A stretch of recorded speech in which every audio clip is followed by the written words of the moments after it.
सुप्रभात बच्चों, फिर से स्वागत है आपका हमारे हिंदी क्लास में। तो आज हम आपको जो पढ़ाएंगे वो है आपकी ग्रामर, हिंदी ग्रामर चैप्टर 1 जो है आपका भाषा, जिसको हम सब लैंग्वेज भी कहते हैं इंग्लिश में। तो अच्छा बच्चों, हम तो पढ़ेंगे ही, लेकिन पहले थोड़ा डिस्कस तो कर ले कि भाषा क्या है। अच्छा बताइए, आप अपनी मम्मी को जब बोलते हैं या आप किसी दूसरे को जब बातें बोलते हैं तो आप कैसे बोलते हैं? मुख से बोलते हैं। कि जब भी हम कोई भी चीज़ बोलते हैं किसी को भी, किसी भी काम के लिए, किसी भी चीज़ के लिए, तो हम अपनी मुख का इस्तेमाल करते हैं, मुंह का। उसी तरह जैसे अगर हमें कभी हम दूर खड़े हैं तो हमें वो दिखाई नहीं दे रहा है, लेकिन जब हमने उसको देखा तो हम उसको इशारे से बोल रहे हैं, पानी दीजिए, यहाँ पे आइए। तो ये भी एक तरह का भाषा है कि नहीं? कभी कभी बोलते हैं ना। अच्छा, और एग्जाम पेपर, बिल्कुल कोई भी आपका जो होमवर्क आप करते हो, कोई भी आप अपना एग्जाम जब भी देते हो या जब भी आप अपना बुक पढ़ के लिखते हो, वो भी तो एक तरह का भाषा है। तो इसका मतलब जब भी हम अपनी मुख से कोई भी बातें निकलती है और वो दूसरे तक जा पहुंचता है, वो है हमारी भाषा। चाहे वो उड़िया हो, तेलुगु हो, हिंदी हो, इंग्लिश हो, चाहे कोई भी भाषा हो और कोई भी जगह हो, हम जहाँ पे भी जाएंगे अपनी भाषा में हो या उनकी भाषा में हो, अपनी भावना को जरूर उन तक पहुँचाते हैं, है कि नहीं? उसी तरह भाषा का सबसे बड़ी महत्व हमारी ज़िंदगी में सबसे पहले कब आता है? जब हम पैदा होते हैं उसके कुछ दिन के बाद। क्योंकि पैदा होते ही हम अपनी मन की बातें तो दूसरों तक नहीं पहुंचाते हैं। जब भी हम पैदा होते हैं उसके कुछ दिनों के बाद, जब हम थोड़े बड़े होते हैं, तो हम अपनी मन की बातों को दूसरों तक पहुंचाते हैं। कैसे?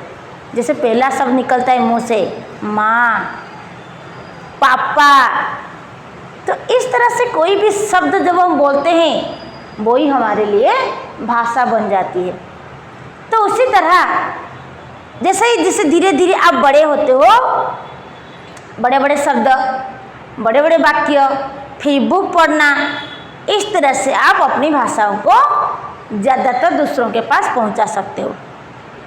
उसी तरह जब भी हम छोटे होते हैं, हमें लिखना नहीं पता होता है, तो पहले हम क्या करते हैं? सबकी बातों को कान से सुनते हैं। तब तक हमें बोलना नहीं आता है, तब हम सिर्फ सुनते हैं दूसरी बातों को। दूसरों की जो बातें हैं ना, वो सिर्फ सुनते हैं, बोल नहीं पाते हैं। लेकिन धीरे धीरे करके जैसे ही हम बड़े होते हैं तो हम अपनी बातों को दूसरों तक कैसे पहुंचाते हैं? पहले हम सुनते हैं, फिर थोड़ा थोड़ा उसको समझने की कोशिश भी करते हैं, और फिर टूटी फूटी, चाहे टूटी फूटी क्यों ना हो, थोड़ी करके हम अपनी बातों को दूसरों तक पहुंचाते हैं। उसके बाद फिर हम जैसे ही थोड़ा धीरे बड़े होते हैं, फिर हम बोलना सीखते हैं, फिर हम और भी थोड़ा बड़े बातें बोलना सीख जाते हैं, फिर हम लिखना पढ़ना सीखते हैं, फिर जाके हम दूसरों को अपने इशारों से समझाते हैं। तो इसी तरह हमने क्या देखा कि हमारे भाषा जो है वो 3 तरह के हैं।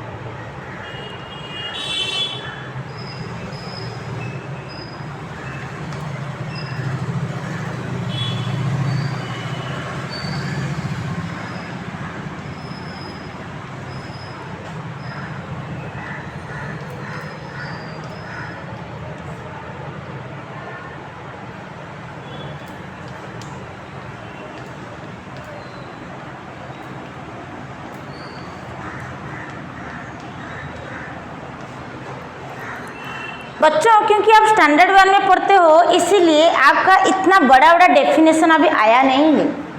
आप जब थोड़े बड़े हो जाओगे तो आपका बड़ा बड़ा डेफिनेशन आपको पढ़ने को मिलेगा कि भाषा क्या है, उसकी डेफिनेशन क्या है, वो कितनी तरह की है। ये सब आप थोड़े बड़े होकर पढ़ोगे। अभी के लिए आपको भाषा के बारे में हम थोड़ा सा ही आपको ज्ञान देंगे। जैसे पहला है मुख से निकलने वाली, जो भी हम अपने मुख से निकलते हैं या दूसरे जो अपने मन से या मुख से निकलते हैं वो हमारे तक पहुंचाते हैं। और दूसरा जो वो लिख कर प्रकट करने वाले, जैसे हम कोई भी चीज़ अगर हमको समझ में नहीं आता तो हम लिख देते हैं, या दूसरा कोई हमें लिख के देता है तो हम थोड़ा समझने की कोशिश करते हैं, तो लिखावट के माध्यम से।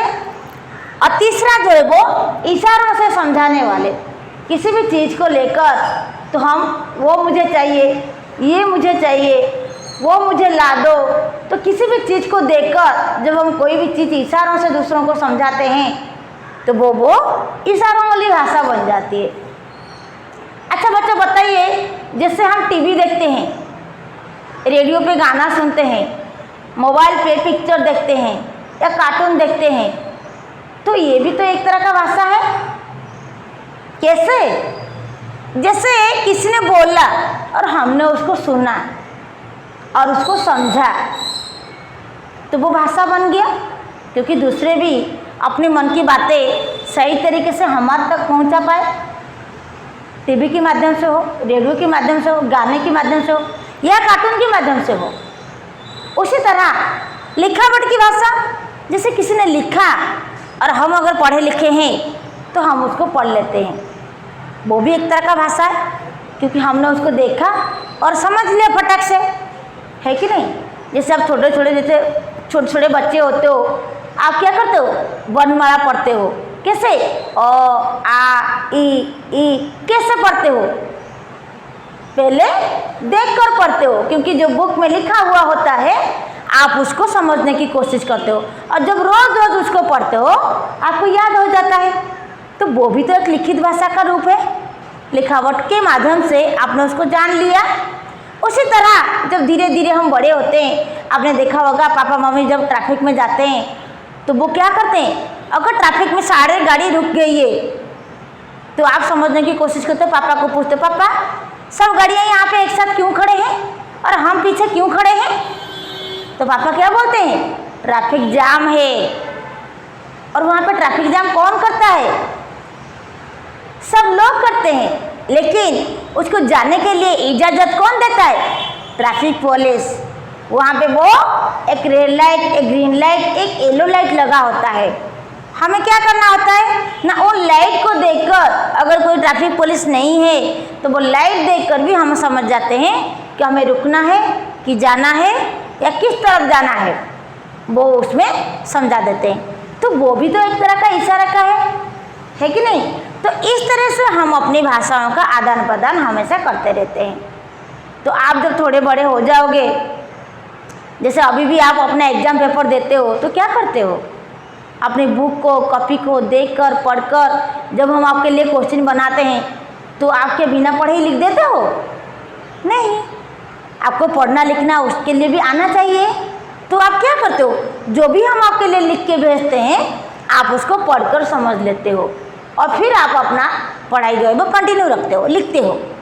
तो इसका मतलब ये भी एक तरह का लिखित भाषा है। मौखिक भाषा तो जो भी, जैसे मैं आपको अभी पढ़ा रही हूँ, ये भी एक तरह का मुख से निकलने वाली भाषा है, जो आप तक पहुँच रहा है मेरे मुंह से निकलकर, मेरी भावना आप तक पहुँच रहा है, ये भी एक तरह का भाषा है। अगर आपको कुछ हमें बोलना है या मुझे बोलना है तो अगर आप बोलते हो मुझे, वो भी एक तरह का भाषा है। जब भी आप बोलते हो मैं उसको सुनती हूँ, वो भी एक भाषा है। उसी तरह तो भाषा के हमने देखा 3 तरीके के हो सकते हैं। एक तो हम अपने मन की बातों को मुख से बोलकर दूसरों तक पहुंचा सकते हैं, और दूसरी भाषा लिखकर समझा सकते हैं, और तीसरी भाषा जो किसी को इशारों से हम समझा सकते हैं। ठीक है, तो प्लीज़ अभी आप अपना हिंदी व्याकरण बुक निकालिए और अपना पहला चैप्टर जो है वो है आपका भाषा, जिसके बारे में हम अभी अभी आपको बताए हैं। तो यहाँ पे आप देख सकते हैं 3 पिक्चर दिया गया है।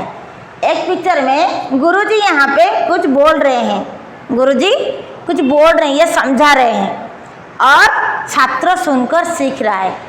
गुरुजी समझा रहे हैं, जैसे मैं अभी आपकी गुरुजी हूँ, गुरुजी मतलब गुरु माँ, मैं आपकी गुरु माँ हूँ अभी, तो मैं आपको बोल रही हूँ, तो आप अभी क्या कर रहे हो, मेरी बातों को समझ रहे हो। उसी तरह गुरुजी समझा रहे हैं और छात्र जो है वो उसको सुनकर सीख रहे हैं कि वो क्या बोल रहे हैं। जैसे मैंने अभी आपको पढ़ाया या मैं पढ़ा रही हूँ, तो आप मेरी बातों को समझने की कोशिश करें या समझ चुके हैं। उसी तरह सेकंड पिक्चर में देख सकते हैं, यहाँ पे एक बच्चा पढ़ रहा है और सब उसकी बातों को सुन रहे हैं।